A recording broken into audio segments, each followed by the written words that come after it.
2000 के नोट पे बैन लगने के बाद आज से बैंकों में 2000 के नोट बदलने की प्रक्रिया शुरू हो रही है। आरबीआई यानी रिजर्व बैंक ऑफ इंडिया ने इसके लिए बैंकों को खास निर्देश जारी किए हैं कि किसी को कोई दिक्कत नहीं होनी चाहिए, हेल्प डेस्क बनाएं।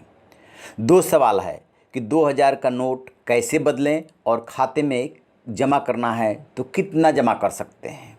आपको बता दें कि एक व्यक्ति किसी भी बैंक में जा कर के 10 नोट यानी 20,000 रुपये तक बदल सकता है। यदि उस बैंक में आपका खाता है तो कुछ भी दिखाने की ज़रूरत नहीं, लेकिन यदि उस बैंक में आपका खाता नहीं है तो आपको आईडी दिखाने के लिए कहा जा सकता है। दूसरी बात, बैंक खातों में कितनी रकम जमा कर सकते हैं, ख़ास तौर से 2000 के नोट।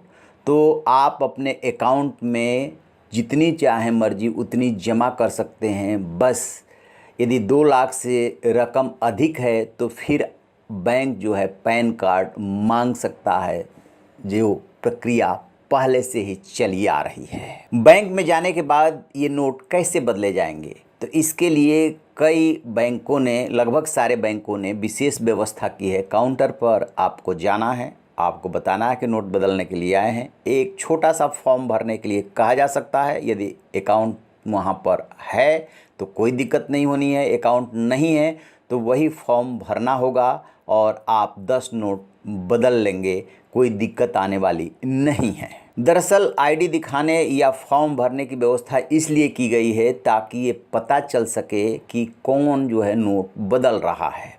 इसी क्रम में चूँकि ये व्यवस्था मैंडेटरी नहीं है, दिल्ली हाई कोर्ट में एक याचिका दाखिल की गई है कि यदि काले धन को रोकना है तो ये जानना जरूरी है कि 2000 के नोट बैंकों में आकर के कौन बदल रहा है। लिहाजा आईडी जरूर मांगा जाए, उसका डिटेल जरूर लिया जाए। अभी हाई कोर्ट का इस पे निर्देश आना बाकी है और इसी बीच में बैंकों में प्रक्रिया शुरू हो रही है।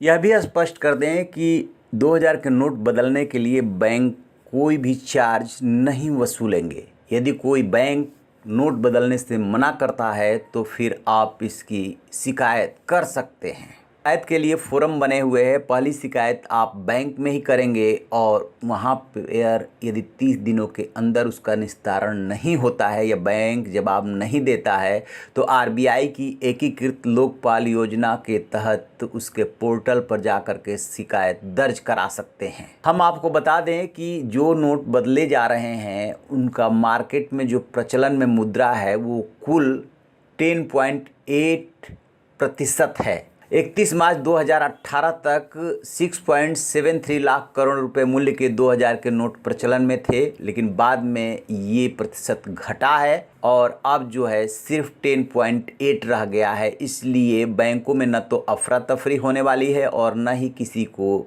कोई दिक्कत। न सिर्फ बैंकों में बल्कि आरबीआई के ऑफिस में भी आप नोट बदल सकते हैं। उसके क्षेत्रीय कार्यालयों पर भी 2000 रुपये के नोट बदलने की व्यवस्था की गई है। तो ये है बैंक नोट बदलने की प्रक्रिया।